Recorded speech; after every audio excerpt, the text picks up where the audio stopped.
Hi hello ನಮಸ್ಕಾರ welcome to ಸಿನಿಫೋರ್ಟ್. Cinema ಒಂದು ದೃಶ್ಯ ಮಾಧ್ಯಮ. ಇಲ್ಲಿ ಎಲ್ಲಾ ತರಹದ ಜಾನರ್ ಕಥೆಗಳನ್ನ ನೋಡೋಕೆ ಸಿಗುತ್ತೆ. ಅದೇ ರೀತಿ ಒಂದು ಕ್ರೈಮ್ ಥ್ರಿಲ್ಲರ್ ಜಾನರ್ ಗೆ ಸಂಬಂಧಿಸಿದ ಸಿನಿಮಾ ಕೇಸ್ ಆಫ್ ಕೊಂಡಾಣ. ದೇವಿ ಪ್ರಸಾದ್ ಶೆಟ್ಟಿ ನಿರ್ದೇಶನದಲ್ಲಿ ಹಾಗೂ ವಿಜಯ್ ರಾಘವೇಂದ್ರ, ಖುಷಿ ರವಿ, ಭಾವನಾ ಮೆನನ್ ಮುಖ್ಯ ಪಾತ್ರಗಳಲ್ಲಿ ನಟಿಸಿರುವ ಕೇಸ್ ಆಫ್ ಕೊಂಡಾಣ. ಇನ್ನ ಈ ಕೇಸ್ ಆಫ್ ಕೊಂಡಾಣ 2 ದಿನಗಳಲ್ಲಿ ನಡೆಯೋ ಕತೆ ಇರುವ ಒಂದು ಕ್ರೈಮ್ ಥ್ರಿಲ್ಲರ್ ಸಿನಿಮಾ ನೋಡ್ಕೊಂಡು ಬಂದೆ. ಸಿನಿಮಾ ಹೇಗಿದೆ, ಏನ್ ಇಷ್ಟ ಆಯ್ತು, ಏನ್ ಕಷ್ಟ ಆಯ್ತು ಹೇಳ್ತೀನಿ, ವಿಡಿಯೋನ ಪೂರ್ತಿಯಾಗಿ ನೋಡಿ ಅಂತ ಕೇಳ್ತಾ ಇನ್ನ ಕೇಸ್ ಆಫ್ ಕೊಂಡಾಣ ಇಲ್ಲಿ ಜೋಡಿ ಕೊಲೆಗಳಾಗಿದೆ ಅಂಡ್ ಇದನ್ನ ಇನ್ವೆಸ್ಟಿಗೇಷನ್ ಮಾಡ್ತಾ ಇರೋದು DSP ಲಕ್ಷ್ಮಿ, ಭಾವನಾ ಮೆನನ್.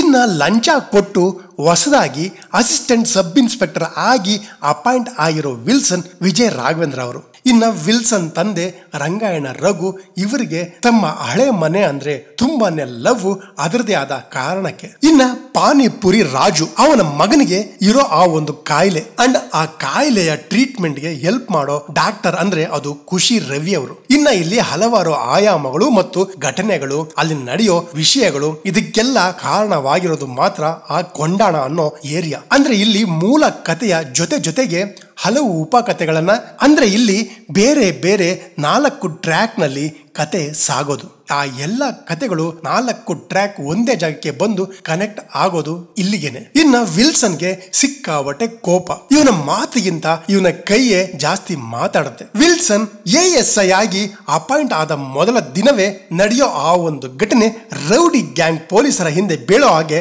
ಮಾಡುತ್ತೆ. ಇನ್ನ ಕೊಂಡಾಣವೆಂಬ ಕಾಲ್ಪನಿಕ ಊರಿಗೆ ಅಲ್ಲಿ ನಡೆಯೋ ಈ ಎಲ್ಲಾ ಘಟನೆಗಳು ಬಂದು ಕನೆಕ್ಟ್ ಆದ ಬಳಿಕ ಸಿನಿಮಾದ ಸ್ಪೀಡ್ ಜಾಸ್ತಿ ಆಗುತ್ತೆ, ಮುಂದೇನಾಗುತ್ತೆ ಅನ್ನೋ ಒಂದು ಕ್ಯೂರಿಯಾಸಿಟಿ ಕೂಡ ಹೆಚ್ಚಾಗುತ್ತೆ. ಇನ್ನ ಸಿನಿಮಾದಲ್ಲಿ ನಡೆಯೋ ಒಂದು ಮೇನ್ ಈವೆಂಟ್ ಒಂದು ಕ್ರೈಮ್ಗೆ ಸಾಕ್ಷಿ ಆಗತ್ತೆ. ಇನ್ನು ಆ ಕ್ರೈಮ್ ಮಾಡಿದವರ ಮುಖ್ಯ ಉದ್ದೇಶವಾದ್ರೂ ಏನು, ಆ ಕ್ರೈಮ್ ಮಾಡಿದವರು ಯಾರು, ಅಂಡ್ ಈ ಒಂದು ಕ್ರೈಮ್ ಜೊತೆ ನಡೆಯೋ ಇನ್ನೊಂದು ಘಟನೆ ಅಂಡ್ ಆ ಒಂದು ಘಟನೆ ಪೊಲೀಸರ ಮೇಲೆ ಹೇಗೆಲ್ಲ ಪರಿಣಾಮ ಬೀರುತ್ತೆ, ಅಲ್ಲಿ ಬರೋ ಬೇರೆ ಬೇರೆ ಘಟನೆಗಳು ಏನು ಅನ್ನೋದಕ್ಕೆ ನೀವು ಸಿನಿಮಾ ನೋಡ್ಬೇಕು ಅಂತ ಹೇಳ್ತೀನಿ. ಇನ್ನ ಸ್ಕ್ರೀನ್ ಪ್ಲೇ ಮೊದಲೇ ಹೇಳಿದಂಗೆ ಒಂದಷ್ಟು ಸರಣಿ ಕೊಲೆ ನಡೀತಿದೆ ಅಂತ ಸ್ಟಾರ್ಟ್ ಆಗೋ ಸಿನಿಮಾ ಮುಂದೆ ಸಿನಿಮಾ ಹೋಗ್ತಾ ಹೋಗ್ತಾ ಬೇರೆ ಡೈರೆಕ್ಷನ್ಗೆ ಹೋಗುತ್ತೆ, ಮುಂದೆ ಮತ್ತೆ ಅದೇ ಡೈರೆಕ್ಷನ್ ಗೆ ಬಂದು ಸೇರುತ್ತೆ. ನೋಡುಗರಿಗೆ ಕ್ರಿಯೇಟ್ ಆಗಿದ್ದ ಕ್ಯೂರಿಯಾಸಿಟಿ ಏನ್ ಗುರು ಇಷ್ಟೇನಾ ಅಂತ ಅನ್ಸುತ್ತೆ. ಹೇಳೋ ವಿಷಯನ ಕ್ರಿಸ್ಪ್ ಆಗಿ ಹೇಳಿದ್ರೆ ಚೆನ್ನಾಗಿರೋದು ಅಂತ ಹೇಳ್ತೀನಿ. ಇನ್ನ ಫಸ್ಟ್ ಹಾಫ್ ನಲ್ಲಿ ಅಲ್ಲಿನ ಕ್ಯಾರೆಕ್ಟರ್ ಗಳನ್ನ ಚೆನ್ನಾಗಿ ಎಸ್ಟಾಬ್ಲಿಷ್ ಮಾಡ್ತಾರೆ.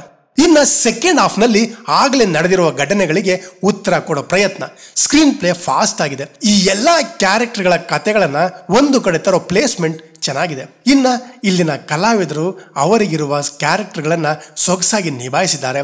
ಅದರಲ್ಲೂ ವಿಜಯ್ ರಾಘವೇಂದ್ರ, ಖುಷಿ ರವಿ ಅವರ ಎಮೋಷನ್, ಭಾವನಾ ಮೆನನ್ ಅವರು ಮತ್ತು ರಂಗಾಯಣ ರಘು ಅವರ ಕ್ಯಾರೆಕ್ಟರ್ಗಳು ಥಿಯೇಟರ್ ನಲ್ಲಿ ನೋಡುಗರಿಗೆ ಇಷ್ಟ ಆಗುತ್ತೆ. ಇನ್ನು ಸಿನಿಮಾದ ಮೇನ್ ಟೆಕ್ನಿಕಲ್ ಥಿಂಗ್ ಅಂದ್ರೆ ಅದು ಅಲ್ಲಿನ ಮ್ಯೂಸಿಕ್. ಇನ್ಫ್ಯಾಕ್ಟ್ ಮ್ಯೂಸಿಕ್ ನಿಂದನೇ ಹಲವು ಸೀನ್ಗಳು ನಮಗೆ ಕನೆಕ್ಟ್ ಆಗ್ತವೆ. ಆದ್ರೆ ಇದನ್ನೇ ಅಲ್ಲಿ ಬರೋ ಹಾಡುಗಳಿಗೆ ಹೇಳಲು ಸಾಧ್ಯವಿಲ್ಲ.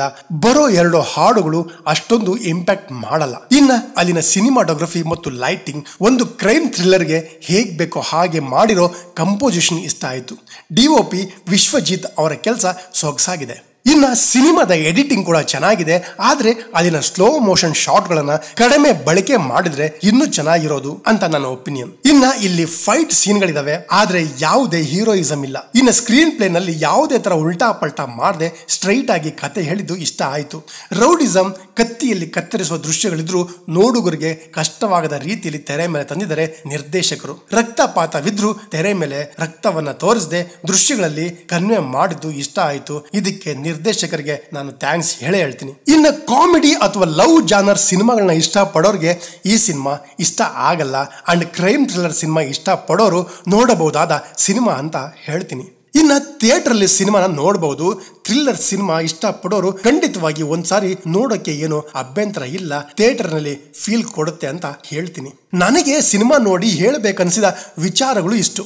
ನೀವು ಈಗಾಗಲೇ ಸಿನಿಮಾ ನೋಡಿದ್ರೆ ಮತ್ತು ನಮ್ಮ ಚಾನೆಲ್ನ ಈ ವಿಡಿಯೋ ನಿಮಗೆ ಇಷ್ಟ ಆಗಿದ್ರೆ ಕೆಳಗೆ ತಪ್ಪದೆ ಕಾಮೆಂಟ್ ಮಾಡಿ ಹೇಳಿ ಅಂತ ಕೇಳ್ತಾ, ವಿಡಿಯೋ ಇಷ್ಟ ಆಗಿದ್ರೆ ಸಬ್ಸ್ಕ್ರೈಬ್ ಮಾಡಿಕೊಂಡು ನಿಮ್ಮ ಸ್ನೇಹಿತರಿಗೂ ಶೇರ್ ಮಾಡಿ ಸಪೋರ್ಟ್ ಮಾಡಿ ಅಂತ ಕೇಳ್ತಾ ಮತ್ತೆ ಸಿಗೋಣ ಮುಂದಿನ ವಿಡಿಯೋದಲ್ಲಿ.